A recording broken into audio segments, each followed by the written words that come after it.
Você já parou para pensar no real propósito da educação? A filosofia da educação vai muito além de ensinar métodos ou técnicas em sala de aula. Ela mergulha nas perguntas essenciais que todo educador precisa enfrentar. Por que educamos? Apenas para formar profissionais ou também cidadãos críticos e solidários? Para que educamos? Só para o mercado de trabalho ou para formar seres humanos completos? Quem deve educar e como? E o que realmente significa ensinar e aprender? Este campo da filosofia revela que toda escolha pedagógica, desde o conteúdo até a forma de ensinar, é uma decisão carregada de valores, ética e visão de sociedade. Ela nos mostra que a educação nunca é neutra. Pode tanto reproduzir desigualdades, como alertaram Bourdieu e Althusser, quanto ser uma ferramenta poderosa de transformação social, como defendeu Paulo Freire, por exemplo. Prepare-se para uma reflexão profunda sobre os alicerces que sustenta o ato de educar. E a primeira pergunta que precisamos fazer é: o que é filosofia da educação? A filosofia da educação é um campo da filosofia que estuda os fundamentos da educação. Mas o que isso quer dizer na prática? Significa que ela não ensina métodos específicos de ensino, como aplicar uma atividade ou elaborar uma prova. Ela se preocupa com perguntas mais profundas, como: por que educar? Aqui buscamos entender qual que é o sentido da educação na sociedade. Educamos apenas para formar profissionais ou também para formar cidadãos críticos, conscientes e solidários? Para que educar? Esta pergunta se refere aos objetivos da educação. Educar serve apenas para preparar para o mercado de trabalho ou também para formar seres humanos completos, com valores, visão de mundo e capacidade de transformar a realidade? Quem deve educar e como? Quem é o responsável por educar? Apenas a escola? E como esse processo deve acontecer? De forma autoritária, participativa ou dialógica? E o que significa ensinar e aprender? Ensinar é apenas transmitir conteúdo? E aprender é só decorar? Ou será que esses processos envolvem compreensão, experiência, reflexão e diálogo? Vamos fazer uma reflexão para além da técnica. A filosofia da educação não rejeita os métodos e as técnicas, mas entende que eles não bastam. Por quê? Porque ensinar envolve escolhas éticas, sociais, culturais e políticas. Por isso, esse campo da filosofia ajuda o professor a entender o que está por trás da sua prática. Por exemplo, qual a visão de ser humano que minha prática ensina? Estou promovendo igualdade ou reforçando desigualdades?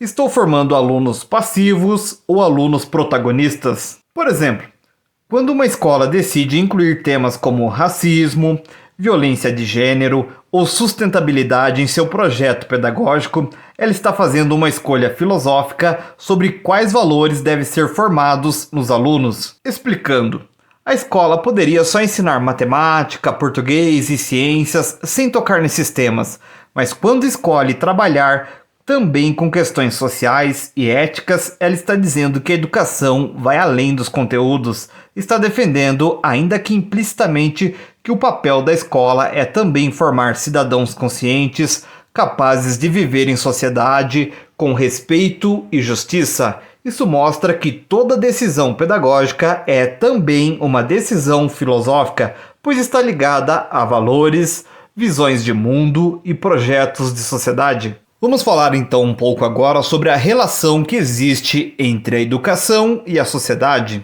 A educação não existe isoladamente, ela é parte de um contexto social, político, histórico e cultural. Por isso, o que se ensina, como se ensina e por que se ensina estão diretamente ligados à estrutura da sociedade onde essa educação acontece.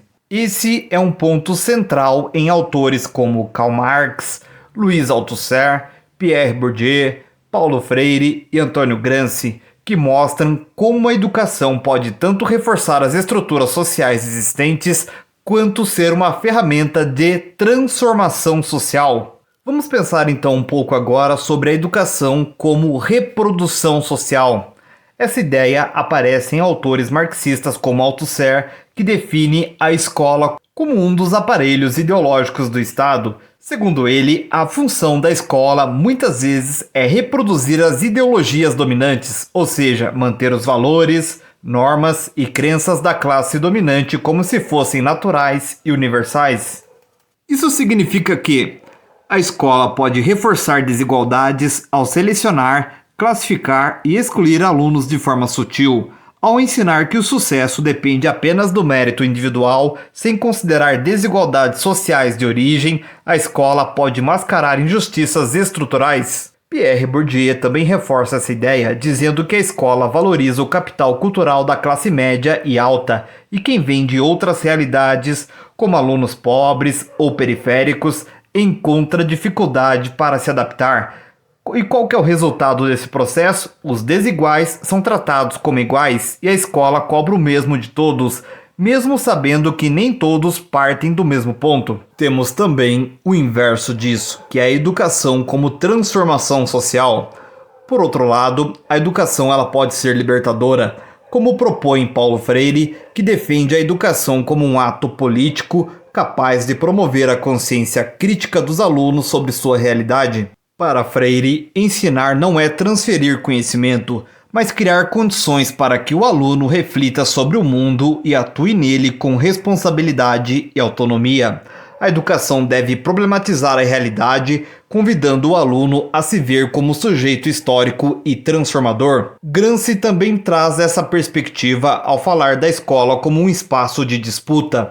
Ele propõe a ideia do intelectual orgânico, ou seja, o educador que atua junto às classes populares para formar uma nova consciência coletiva. Por exemplo, quando uma escola apenas transmite conteúdos sem discutir questões sociais, ela pode estar reproduzindo injustiças. Essa frase traduz o que Bourdieu e Althusser denuncia: a escola que ensina só o conteúdo, entre aspas, neutro, está, na prática, reproduzindo uma visão de mundo dominante e excluindo outras perspectivas, mas quando promove debates sobre democracia ou desigualdade, estimula a consciência crítica.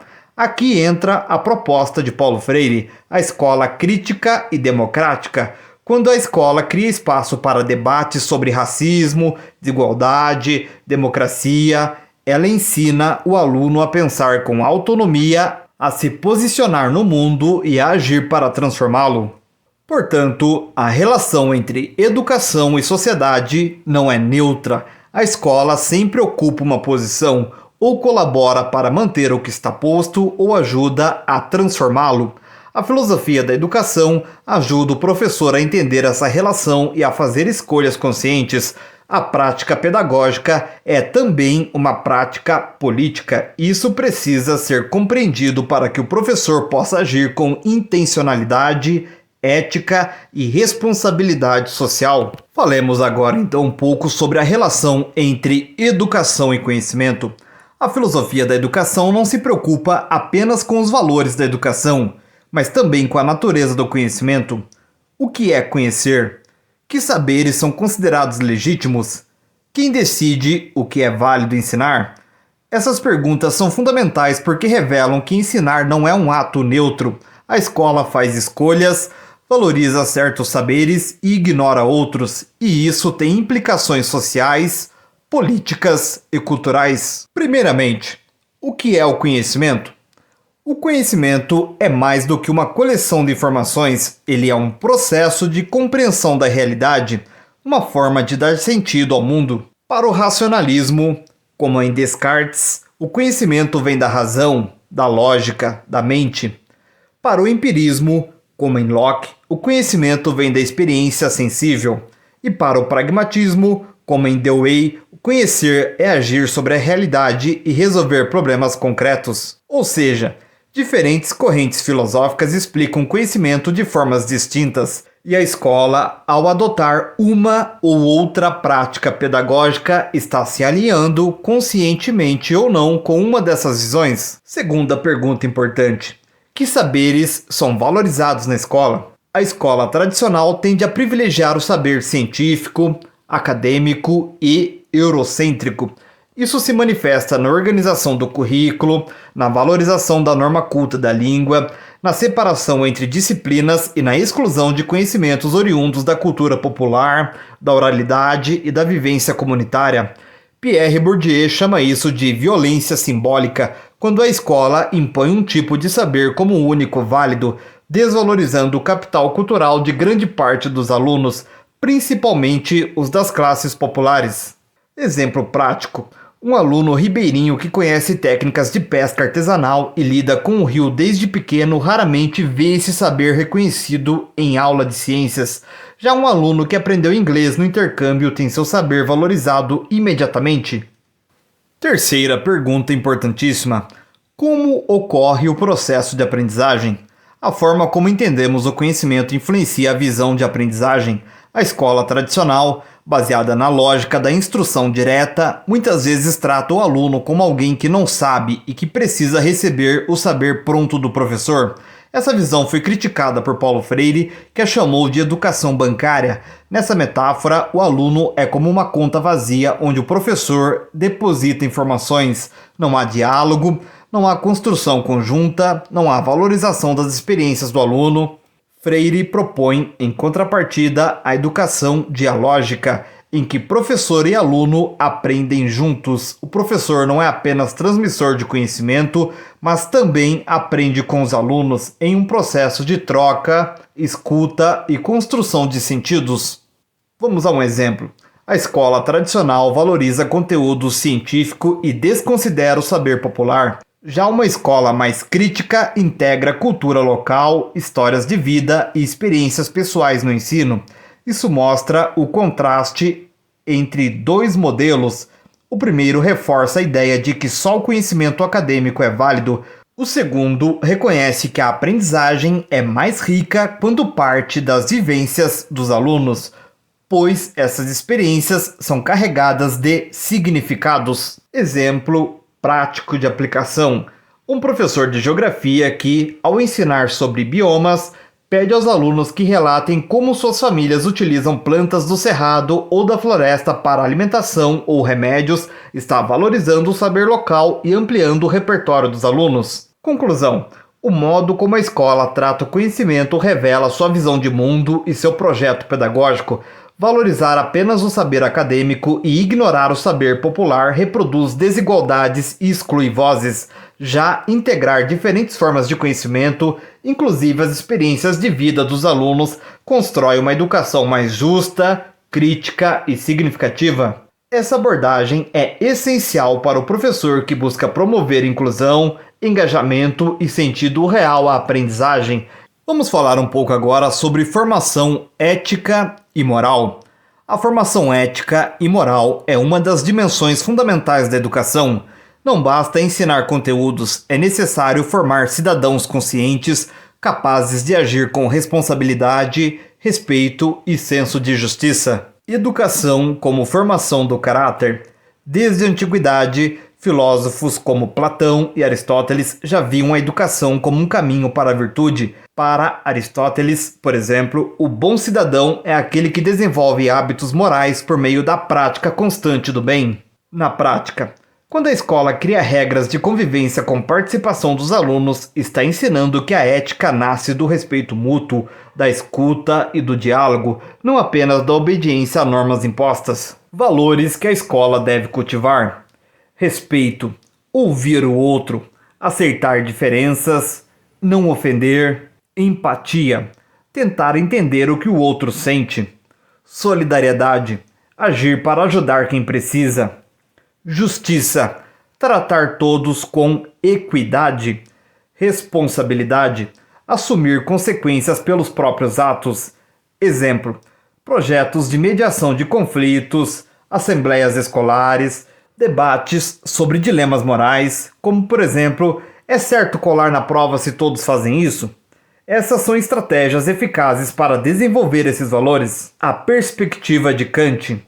Immanuel Kant, filósofo do século XVIII, defendia que o verdadeiro valor moral está em agir por dever. Para ele, uma ação só é ética quando é feita por respeito à lei moral e não por medo da punição ou desejo de recompensa.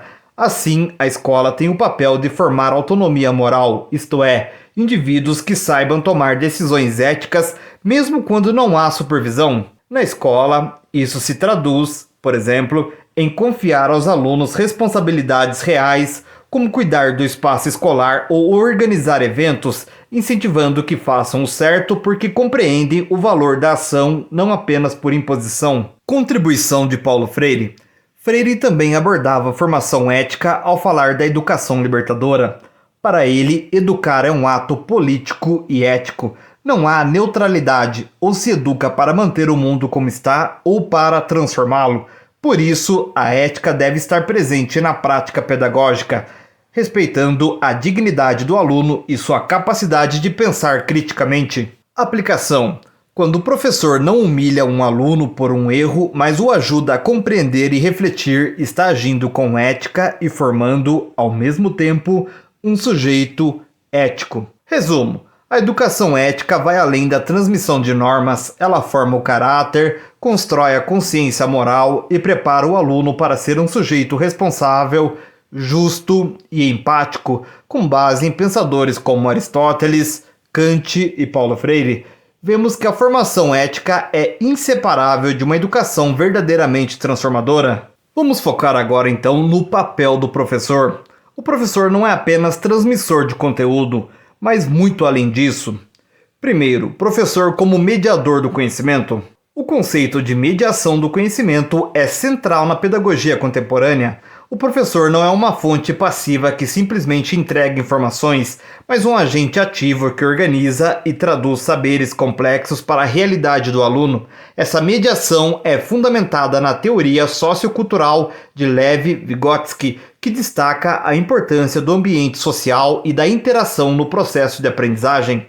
O professor atua dentro da zona de desenvolvimento proximal, isto é, ajuda o aluno a superar desafios cognitivos que ele não conseguiria sozinho, usando apoio gradual. Portanto, o professor adapta conteúdos, cria conexões e provoca questionamentos para que o aluno construa sentido e compreensão profunda. 2. O educador ético e político.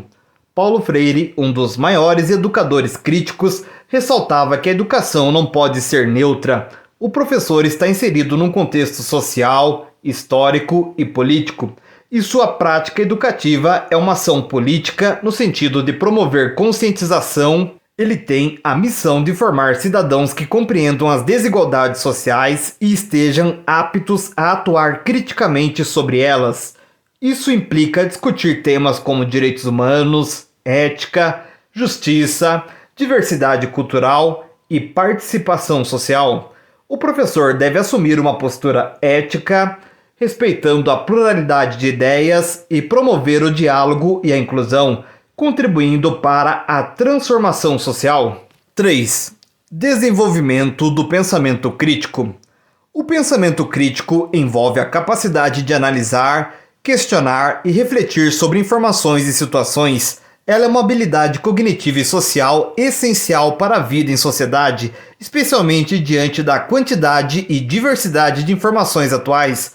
O professor deve criar ambientes de aprendizagem que incentivem o debate, a problematização e a busca por múltiplas perspectivas, evitando a reprodução mecânica de conteúdos.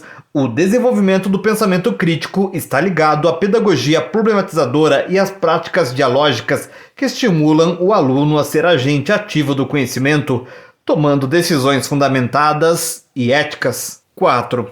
Construção coletiva do saber.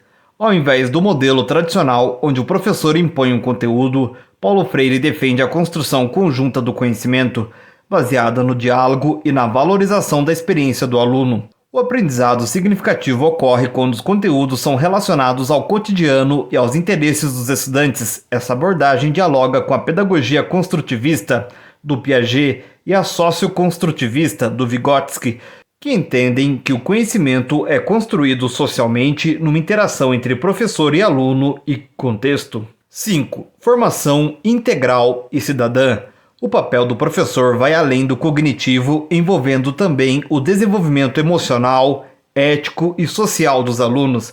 A formação integral considera que a educação deve preparar o indivíduo para a vida em sociedade, o exercício da cidadania e a autonomia. Ao promover debates sobre notícias atuais, por exemplo, o professor integra conhecimentos, estimula a empatia, o senso crítico e a responsabilidade social dos alunos. Conclusão: aprofundando o papel do professor, vemos que ele é um mediador complexo, orienta o processo de aprendizagem, promove valores éticos e políticos, estimula o pensamento crítico e constrói saberes em parceria com os alunos.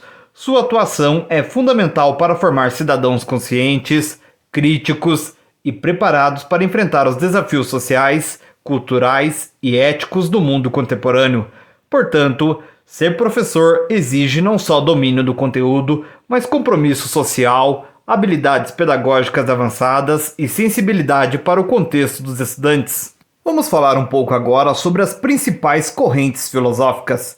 Agora, irei aprofundar ainda mais cada corrente filosófica, explicando suas bases teóricas, implicações para a educação e como essas ideias se refletem na prática pedagógica, começando pelo idealismo de Platão.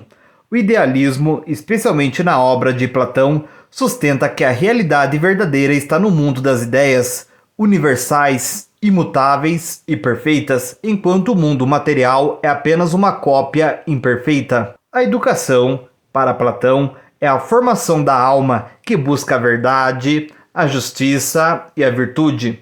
A pedagogia idealista privilegia o cultivo da razão e do espírito, com foco no desenvolvimento moral e intelectual. O professor tem o papel de maiêutica, que é um parteiro do conhecimento, guiando o aluno a recordar as ideias verdadeiras por meio do diálogo, que é o método socrático.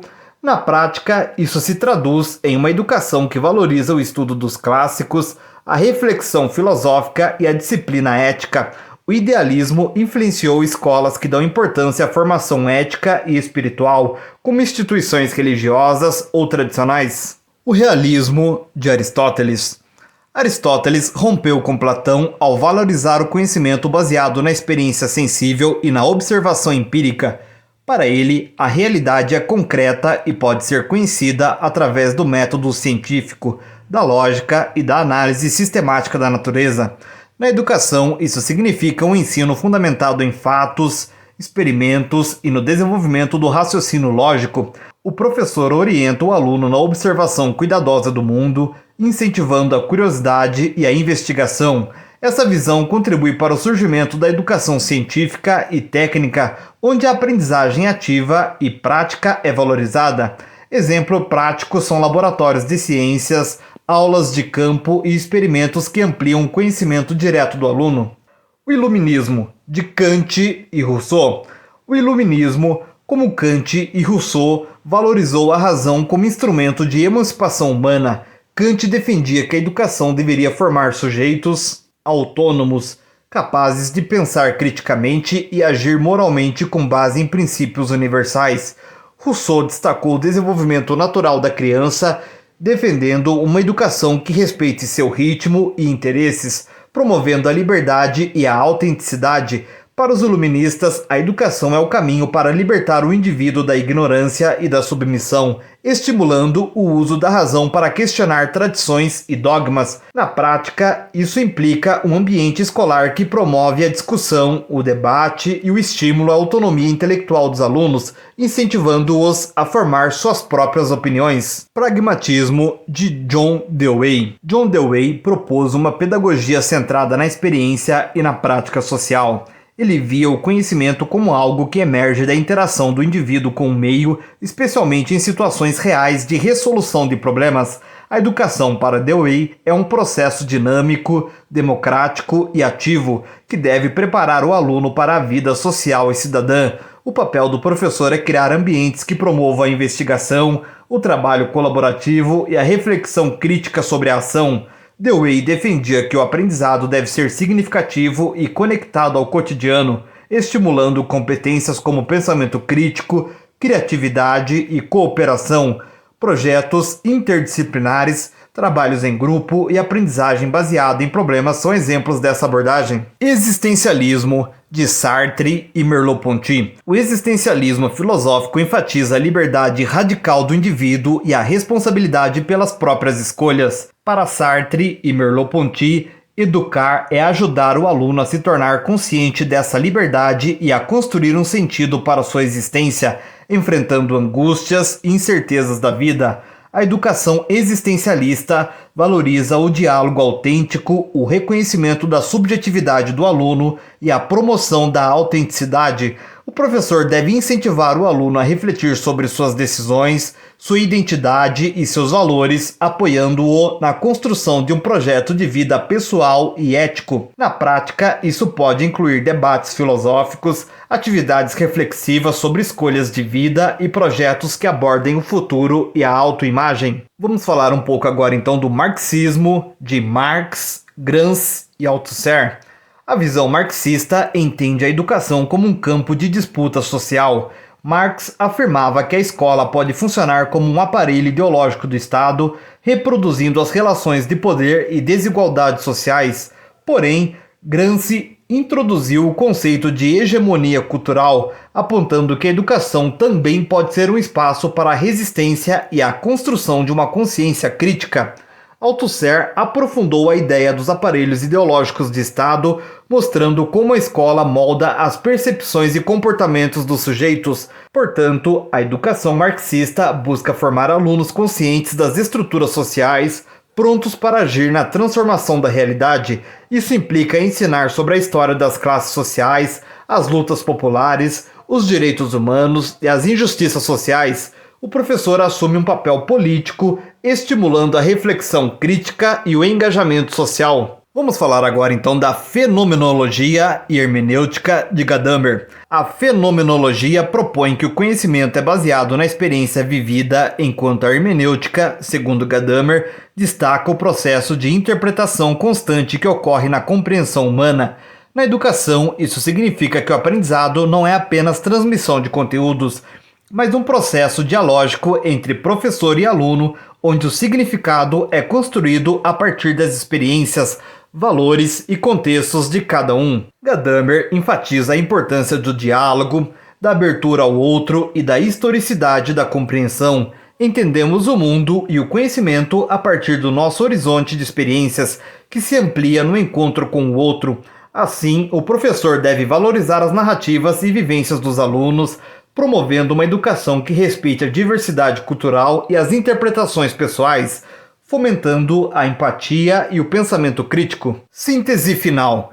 Cada corrente filosófica traz contribuições essenciais para compreender a educação como um fenômeno complexo e multidimensional. Do cultivo das ideias e valores, do idealismo, passando pela valorização da experiência concreta, no realismo, pela autonomia e razão crítica, no iluminismo, e pela ação e prática social, do pragmatismo, pela liberdade e responsabilidade pessoal, do existencialismo, pelo compromisso com a justiça social, no marxismo, até o diálogo e a compreensão profunda da experiência humana, fenomenologia e na hermenêutica, a educação é vista como um processo de formação integral do sujeito capaz de atuar criticamente no mundo. Essas correntes orientam diferentes métodos, objetivos e papéis do professor e do aluno, mostrando que educar vai muito além da simples transmissão de conteúdo. É formar pessoas pensantes, éticas, críticas e capazes de transformar a realidade.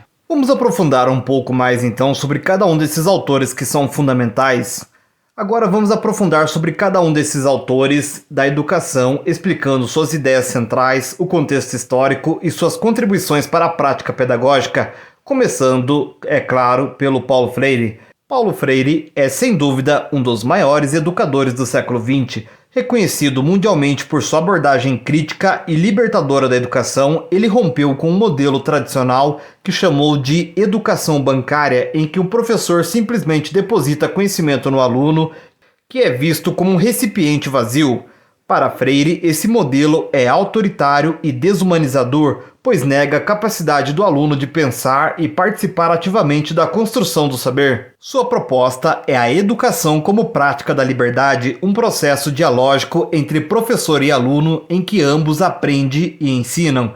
O diálogo é a base para que o conhecimento seja construído coletivamente, respeitando a cultura, as experiências e a realidade dos educandos. Para Freire, a educação deve despertar a consciência crítica do aluno, tornando-o sujeito capaz de transformar a própria vida e a sociedade. Ele enfatiza a importância da conscientização, o processo pelo qual o indivíduo reconhece as injustiças sociais e busca agir para superá-las. Na prática pedagógica, isso significa criar espaços onde os alunos possam questionar, refletir e agir, promovendo uma educação que não é neutra, mas profundamente ética e política. O legado de Paulo Freire é fundamental para a educação popular, a pedagogia crítica e movimentos sociais que lutam pela democratização do ensino. Agora vamos falar sobre um importante pensador que é o John Dewey. Filósofo e pedagogo americano, é o principal representante do pragmatismo na educação. Para Dewey, aprender é um processo ativo e experimental. Aprende-se fazendo.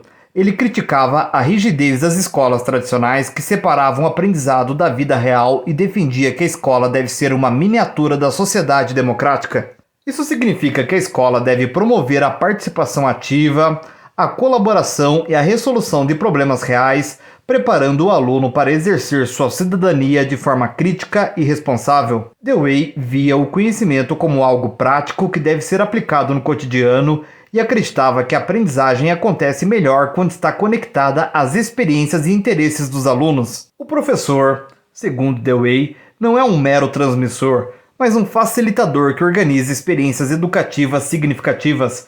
O ensino interdisciplinar, os projetos colaborativos e o ensino baseado em problemas são exemplos das influências da pedagogia de Dewey na prática escolar. Sua obra marcou profundamente a educação progressista e continua a inspirar métodos ativos e democráticos. Agora vamos falar de um filósofo clássico que é o Immanuel Kant. Filósofo alemão do iluminismo, trouxe contribuições essenciais para a filosofia da educação, especialmente na questão da autonomia moral.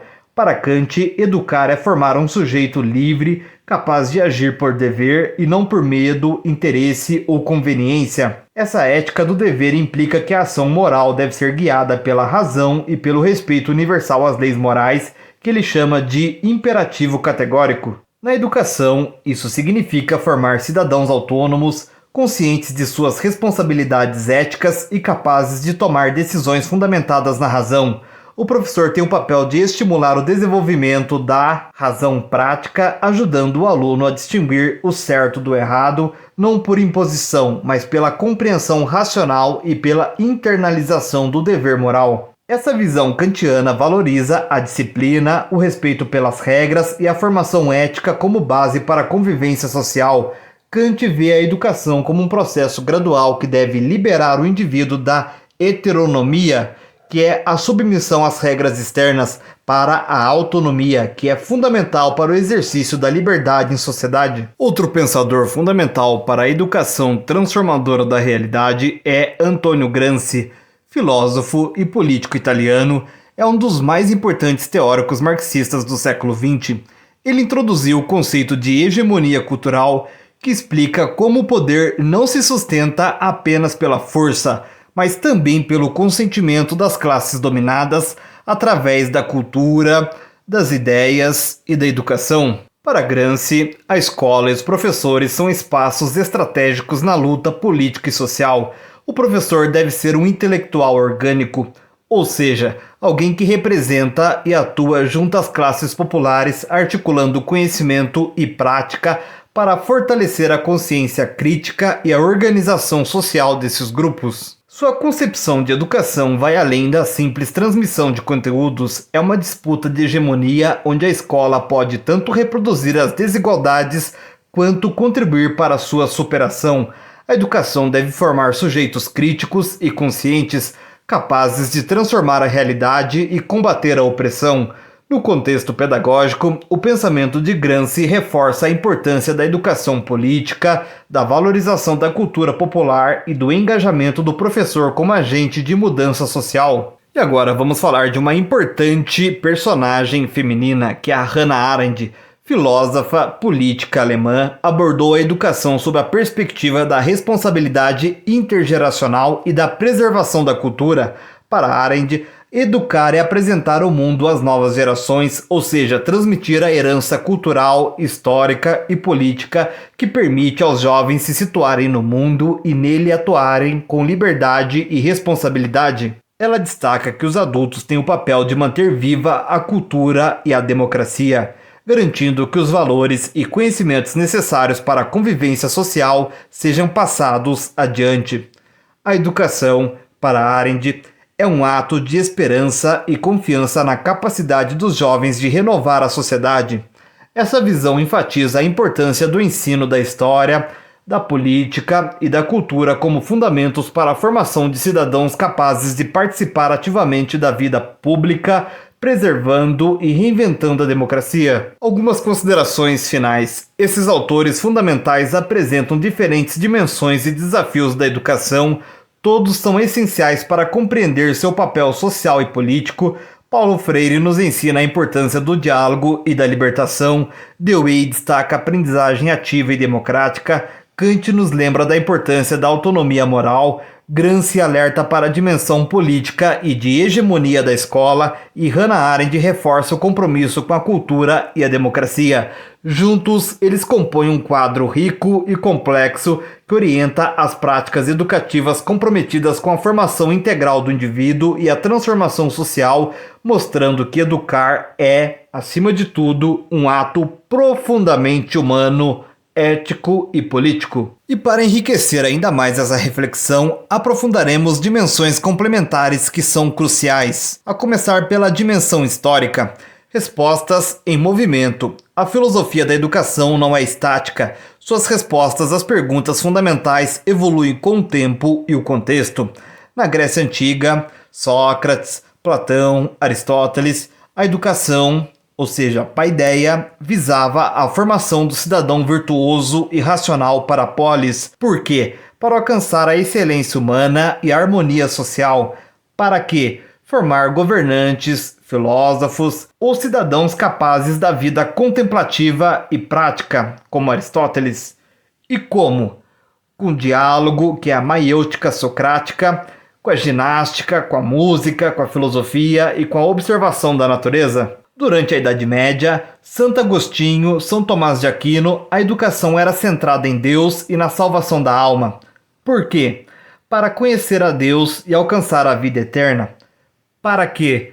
Para formar clérigos e fiéis. E como? Pela transmissão autoritativa do saber teológico, que é a escolástica, a valorização da fé sobre a razão, inicialmente, e no Renascimento e no Iluminismo, como Erasmo, Comênios, Rousseau, Kant, temos uma retomada da razão humana, crítica à autoridade. Por quê? Para libertar o homem da ignorância e do dogma. Para quê? Para formar o cidadão autônomo, crítico e útil à sociedade. Rousseau, educação natural. Kant, autonomia moral. Como?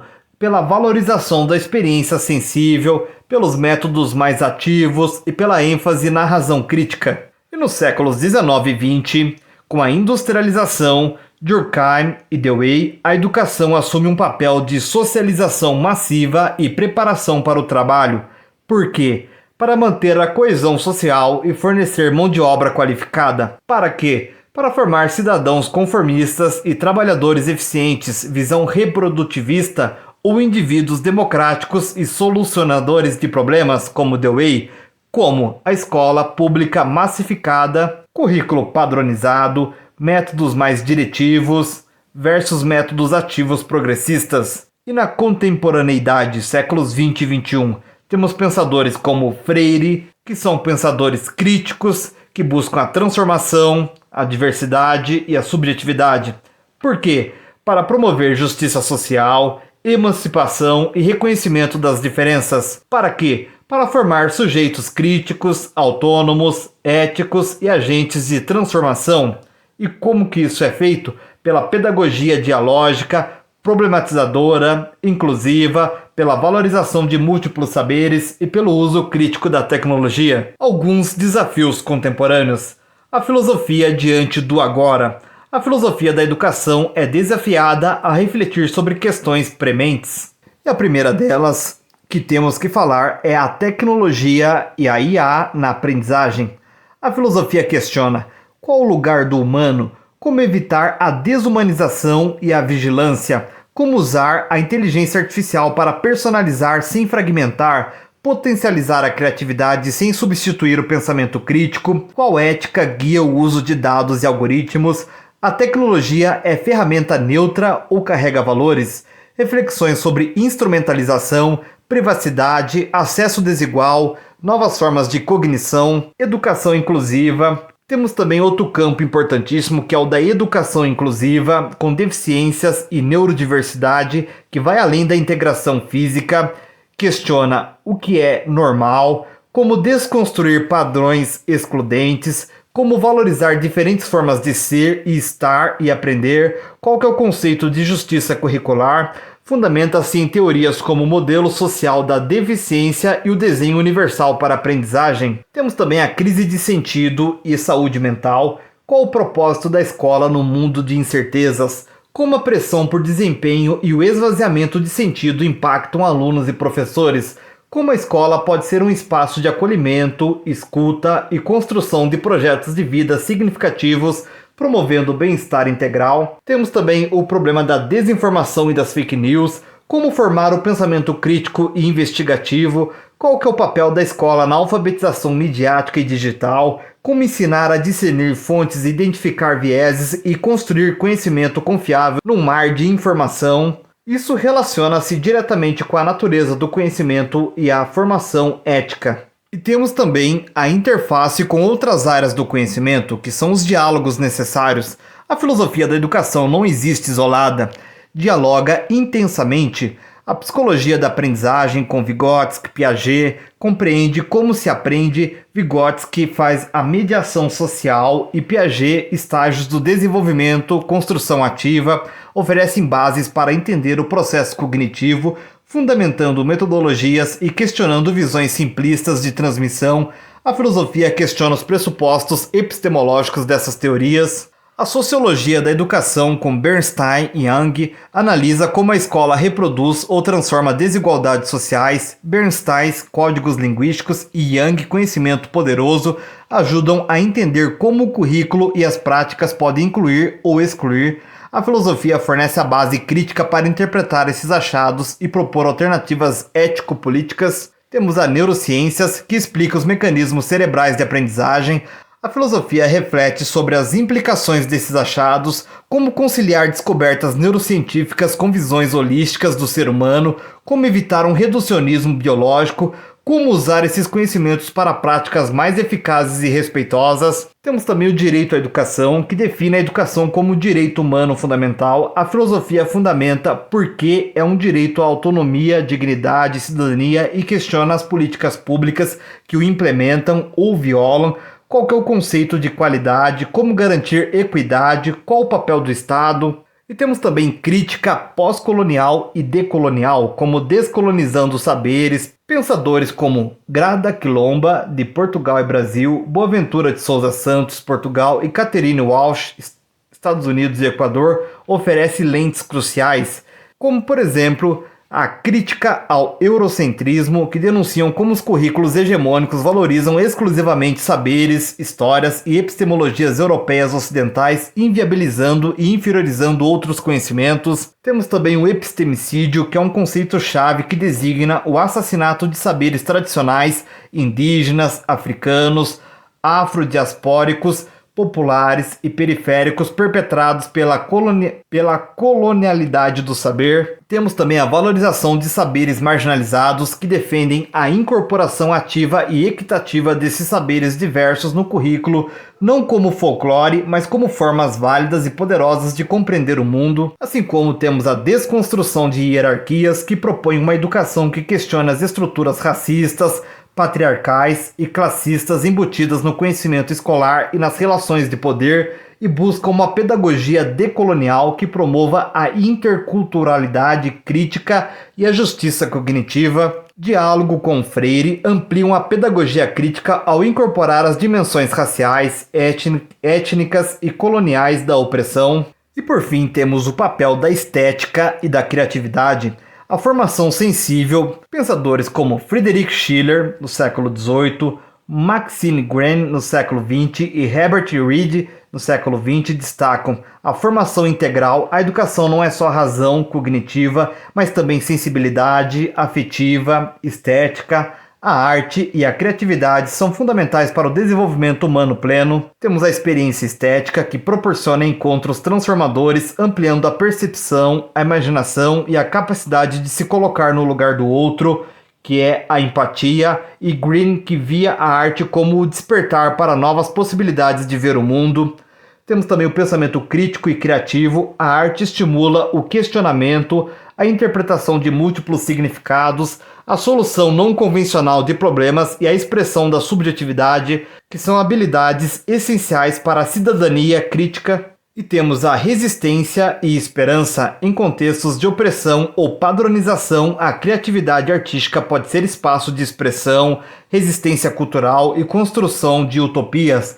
Schiller via na arte o caminho para a liberdade em uma sociedade fragmentada. E por fim, a humanização, que a experiência estética conecta-nos com nossa humanidade compartilhada, promovendo sensibilidade ética e combatendo a indiferença. Portanto, mergulhar na filosofia da educação não é um exercício acadêmico distante, mas uma ferramenta vital para todo educador. Ela nos confronta com a essência do nosso ofício, revela que cada aula, cada método, cada escolha curricular carrega em si uma visão de ser humano, de sociedade e de futuro. Mais do que técnicas, ela nos oferece a bússola ética e política para navegar as complexidades da sala de aula. Ao nos questionarmos por quê, para que e como educamos, assumimos a responsabilidade de não apenas reproduzir o mundo, mas de transformá-lo. Que esta reflexão nos inspire a construir uma educação verdadeiramente humanizadora, crítica e comprometida com a justiça social, porque educar, no fim das contas, é um ato radical de esperança do amanhã. Estudar a filosofia da educação é essencial para quem atua ou pretende atuar na área educacional, especialmente em concursos. Ela nos ajuda a compreender os fundamentos, os objetivos e o sentido da educação, indo além das técnicas pedagógicas. É através da filosofia que refletimos sobre questões como por que educar, qual que é o papel da escola na sociedade, qual que é a relação entre a educação e liberdade, ética e política. A filosofia da educação nos permite pensar a formação humana de forma crítica, questionando modelos impostos e propondo práticas mais justas e conscientes. Também estimula o educador a ter uma postura reflexiva e ética, algo que é fundamental para a transformação social. Nos concursos públicos, os aspectos mais cobrados sobre esse tema costumam ser conceito e função da filosofia da educação, principais pensadores: Paulo Freire, John Dewey, Rousseau, Kant, Durkheim, entre outros. Correntes filosóficas aplicadas à educação: idealismo, realismo, pragmatismo, existencialismo e marxismo. E alguns temas como educação como prática política, relação entre educação, ética e cidadania, críticas à educação bancária, de Paulo Freire, educação e autonomia moral, de Kant. Em resumo, a filosofia da educação nos convida a pensar a escola como um espaço de transformação onde ensinar vai além de transmitir conteúdos. É formar sujeitos críticos, conscientes e capazes de agir no mundo com ética e responsabilidade. Compreender esse campo é fundamental para qualquer educador e também para quem se prepara para concursos na área, pois revela as bases profundas que sustentam o ato de educar. E como um bônus e para esse vídeo ficar ainda mais completo, eu vou falar das ideias principais de dois grandes autores da filosofia da educação. O primeiro deles, que é o Demerval Saviani, e depois sobre o José Carlos Libânio. Saviani é um filósofo da educação brasileira que desenvolveu a pedagogia histórico-crítica. Ele defende que a educação tem que ser um instrumento de transformação social, ou seja, a escola deve ajudar os alunos a compreender a realidade para poder mudar essa realidade. Para ele, a escola não é neutra, Ela pode tanto manter a desigualdade quanto lutar contra ela. E aí entra a chave do pensamento dele. O conhecimento transforma a consciência e a consciência transforma o mundo. Mas afinal de contas, o que é essa tal da pedagogia histórico-crítica? A pedagogia histórico-crítica é uma forma de ensinar que se apoia na ideia de que o aluno precisa entrar em contato com o conhecimento sistematizado, aquele que foi produzido historicamente pela humanidade, ciências, filosofia, artes, história, etc. Ou seja, não é só aprender por aprender, é aprender para compreender, criticar e transformar o que está ao redor. E como que isso acontece na prática? A pedagogia histórico-crítica tem 5 etapas. A primeira delas é a prática social inicial, que parte da realidade do aluno e como ele vê o mundo. A segunda etapa é a problematização, que levanta questões e dúvidas sobre essa realidade. A terceira etapa é a instrumentalização. Aqui o professor apresenta os conteúdos científicos. A quarta é a catarse. O aluno começa a enxergar o mundo de outra forma. E a quinta etapa é a prática social final. Agora ele volta à realidade com um novo olhar, mais crítico e mais consciente. E qual que é o papel do professor? Para Saviani, o professor não é só um facilitador bonzinho, ele é um intelectual comprometido que domina o conteúdo e tem a missão de transformar a sociedade pela educação. Ele precisa conhecer a realidade do aluno, mas também apresentar aquilo que o aluno ainda não conhece. E uma comparação importante que a gente precisa fazer é com relação às contribuições de Vygotsky. O que eles têm em comum? Tanto Saviani quanto Vygotsky acreditam que o ser humano se forma na relação com o outro e com o meio social. Para Vygotsky, o aprendizado acontece quando o aluno interage com alguém mais experiente, como o professor, naquilo que ele chamou de zona de desenvolvimento proximal. Mas tem uma diferença importante. Vygotsky acredita que o professor deve mediar a aprendizagem respeitando o tempo e o contexto do aluno. Já o Saviani valoriza essa mediação, mas alerta, não basta respeitar o tempo do aluno, é preciso garantir o acesso ao conhecimento estruturado. Porque, se isso não acontecer, os mais pobres ficam presos ao senso comum. Ou seja, Vygotsky aposta no desenvolvimento cognitivo com base nas interações sociais, enquanto Saviani acredita que só com o conhecimento científico o aluno poderá transformar a realidade. Precisamos falar também da crítica ao espontaneísmo. Saviani critica fortemente aquelas correntes pedagógicas que dizem que o aluno aprende sozinho, só com a vivência. Isso, para ele, é perigoso, porque acaba reproduzindo desigualdades. Ele diz, se deixarmos só o mundo do aluno guiar a aula, o conhecimento nunca vai chegar de fato para todos, especialmente para os mais pobres. Resumo final.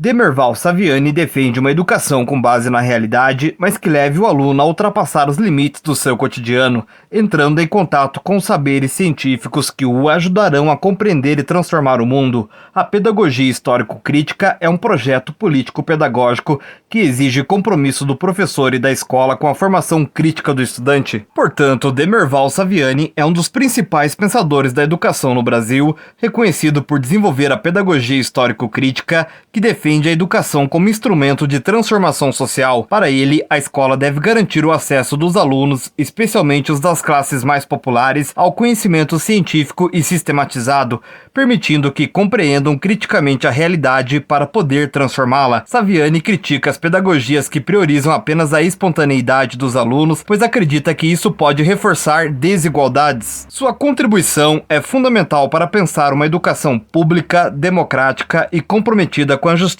social. E o outro autor importantíssimo que precisamos falar para concluir esse vídeo é sobre José Carlos Libânio. Afinal de contas, quem é esse tal de José Carlos Libânio?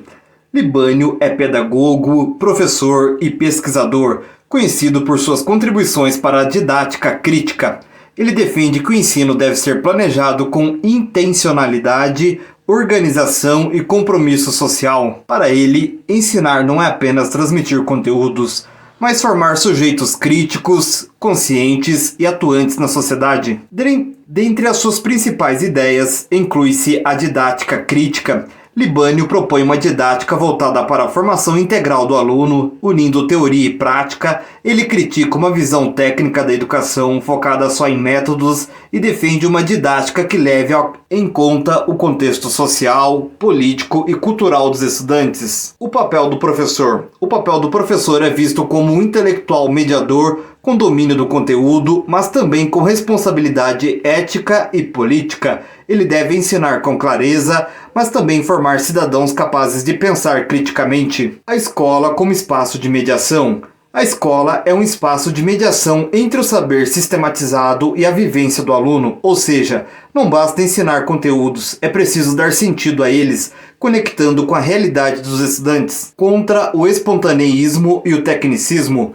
Assim como Saviani, Libânio critica o espontaneísmo pedagógico, deixar o aluno aprender naturalmente, e também o tecnicismo, ou seja, o ensino mecânico e conteudista. Ele propõe um equilíbrio entre ensinar com método, mas com sentido crítico. E sobre a formação de professores, para Libânio, a formação docente deve unir conhecimento teórico, prática pedagógica e consciência social. O professor precisa entender a educação como prática social e não apenas como execução de técnicas. E nos concursos, o que mais cai sobre esse autor? Cai muito o conceito de didática crítica, cai muito o papel do professor como intelectual mediador, cai bastante também a crítica ao espontaneísmo e ao tecnicismo, cai bastante a relação entre ensino, aprendizagem e contexto social, e também a função da escola como espaço de mediação entre saber e realidade. Portanto, José Carlos Libânio é um dos principais nomes da pedagogia brasileira, conhecido por suas contribuições à didática crítica e à formação de professores.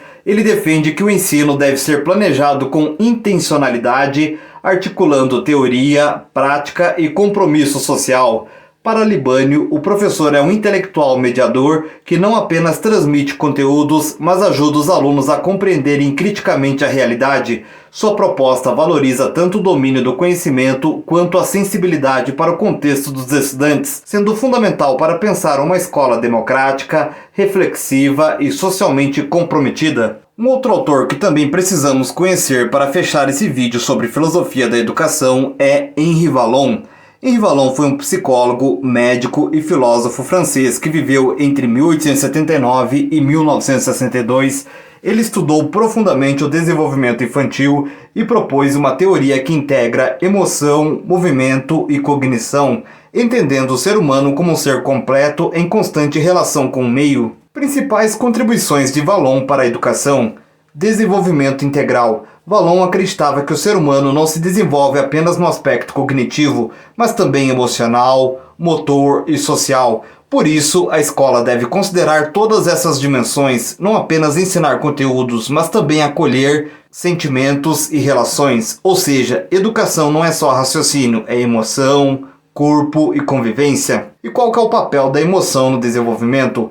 Ao contrário de Piaget, que deu mais destaque ao pensamento lógico, Vallon valorizou muito as emoções. Para ele, a emoção é o primeiro modo de comunicação do bebê com o mundo e continua sendo essencial ao longo da vida. O aluno não aprende se estiver emocionalmente bloqueado, por isso o afeto é a base do processo educativo. E qual que é o papel do outro na formação do sujeito? Vallon dizia que o ser humano se constrói na relação com o outro. A interação social é essencial para que a criança aprenda a se expressar, a controlar impulsos e a desenvolver a linguagem e o pensamento. E quais que são os estágios do desenvolvimento infantil? Ele propôs estágios que não são fixos nem rígidos, mas ajudam a entender o desenvolvimento humano. São eles: o impulsivo emocional, que vai do 0 ao 1 ano, que domina a emoção e o movimento desordenado. E tem também o estágio sensório motor e projetivo, que vai de 1 a 3 anos, que surgem a linguagem e o controle do corpo. Temos também o terceiro estágio, que é o personalismo, que vai do 3 a 6 anos, onde a criança afirma sua identidade, muitas vezes por oposição, que é a fase do não. Depois tem a quarta fase, que é a categorial, que vai dos 6 a 11 anos, que é a fase de pensamento mais lógico e compreensão de regras. E temos também a quinta fase, que é a adolescência, que é a retomada das emoções com maior capacidade de reflexão. Por fim, vamos falar sobre a educação como equilíbrio entre afetividade e razão. Vallon propõe uma escola que busca o equilíbrio entre o intelecto e as emoções, pois ambos caminham juntos no processo de aprender. O ensino que ignora o lado afetivo do aluno é incompleto. Em concursos, o que é que mais cai sobre esse autor? Cai bastante a valorização da emoção no processo educativo, os estágios do desenvolvimento segundo Vallon, a ideia de formação integral da criança, a comparação entre Vallon e outros autores como Piaget e Vygotsky, a importância da interação social para o desenvolvimento humano. Portanto, Henri Vallon foi um importante psicólogo francês que contribuiu significativamente para a compreensão do desenvolvimento infantil, destacando a importância da emoção, do movimento e da interação social na formação do ser humano. Diferente de outros autores que focavam apenas no aspecto cognitivo, Vallon defendeu uma visão integral do desenvolvimento, considerando que o aluno aprende melhor quando há equilíbrio entre razão e afetividade. Sua teoria influenciou práticas pedagógicas mais humanas, nas quais o professor reconhece a criança como um ser completo que precisa ser acolhido em suas emoções, corporalidade e relações sociais para aprender de forma plena. E não podemos deixar de falar, é claro, de Jean Piaget. Jean Piaget foi um psicólogo e biólogo suíço que viveu entre 1896 e 1980, que se dedicou a estudar como o ser humano constrói o conhecimento. Ele ficou conhecido por desenvolver a teoria do desenvolvimento cognitivo, que explica como as crianças pensam, aprendem e evoluem mentalmente ao longo do tempo. E dentre as principais contribuições de Piaget para a educação estão o construtivismo, ou seja, Piaget acreditava que o conhecimento não é passado pronto do professor para o aluno. Em vez disso, a criança constrói seu próprio conhecimento a partir da interação com o meio, com os objetos e com as outras pessoas. Esse processo é ativo e não passivo, ou seja, o aluno aprende explorando, experimentando, errando e reorganizando suas ideias. Estágios do desenvolvimento cognitivo segundo Piaget. Piaget propôs que o desenvolvimento do pensamento acontece em 4 estágios, cada um com características específicas. Primeiro temos o sensório motor, que vai de 0 a 2 anos, onde o bebê aprende pelo corpo e pelos sentidos. Depois temos o pré-operatório, que vai de 2 a 7 anos, com o pensamento simbólico, linguagem, mas ainda egocêntrico. Depois o terceiro estágio, que é de operações concretas, que vai dos 7 a 11 anos, onde há o desenvolvimento do pensamento lógico aplicado a situações concretas. E por fim, o quarto estágio, que é o das operações formais, que vai a partir de 12 anos, que entra a capacidade de pensar de forma abstrata e hipotética. E como que o conhecimento se constrói segundo Piaget? É por meio da equilibração. Segundo Piaget, o conhecimento se desenvolve por meio de 3 processos: assimilação, acomodação e equilibração. Na fase da assimilação, a criança interpreta algo novo com base no que já sabe. Na fase da acomodação, ela ajusta seus esquemas mentais diante de algo que não se encaixa. E na terceira fase, que é da equilibração, há um equilíbrio entre assimilar e acomodar para avançar no desenvolvimento. E qual que é o papel do professor para o Piaget? No construtivismo de Piaget, o professor deve organizar situações de aprendizagem que estimulem a descoberta, o questionamento e a resolução de problemas. O educador não é o centro da aula, mas um mediador do processo de construção do conhecimento. E o que mais cai em concursos sobre esse pedagogo? E o que é que mais cai em concursos sobre esse pensador? Cai muito os 4 estágios do desenvolvimento cognitivo, os processos de assimilação, acomodação e equilibração, a ideia do aluno como sujeito ativo, as diferenças entre Piaget, Vallon e Vygotsky, e cai também o papel do professor na aprendizagem construtivista. Portanto, Jean Piaget foi um psicólogo suíço fundamental para a educação por desenvolver a teoria do desenvolvimento cognitivo, que explica como as crianças constroem o conhecimento em estágios ao longo do crescimento. Ele mostrou que o aprendizado é um processo ativo onde a criança explora, assimila e acomoda novas informações, formando estruturas mentais cada vez mais complexas. Suas ideias influenciaram profundamente métodos pedagógicos, especialmente o construtivismo, que valoriza o papel do aluno como protagonista na construção do saber, tornando o ensino mais dinâmico, significativo e adequado ao desenvolvimento de cada fase da infância e da adolescência. Para fechar nosso vídeo, é importante lembrar que a filosofia da educação nos ajuda a entender que ensinar vai muito além de transmitir conteúdos. Ela nos convida a refletir sobre o papel da escola, do professor e do aluno na construção de uma sociedade mais justa, crítica e consciente. Autores como Saviani, Libânio, Vallon, Piaget e Vygotsky mostram diferentes caminhos para uma educação que respeita o desenvolvimento humano, valoriza o conhecimento e promove a transformação social. Com essa base, podemos pensar em práticas pedagógicas que formem não só profissionais, mas cidadãos capazes de pensar, agir e transformar o mundo ao seu redor. Essa é a verdadeira missão da educação. Se você curtiu esse vídeo, já sabe, deixe o seu comentário, inscreva-se no canal e compartilhe com quem você sabe que vai fazer a diferença. Um grande abraço e tchau, tchau.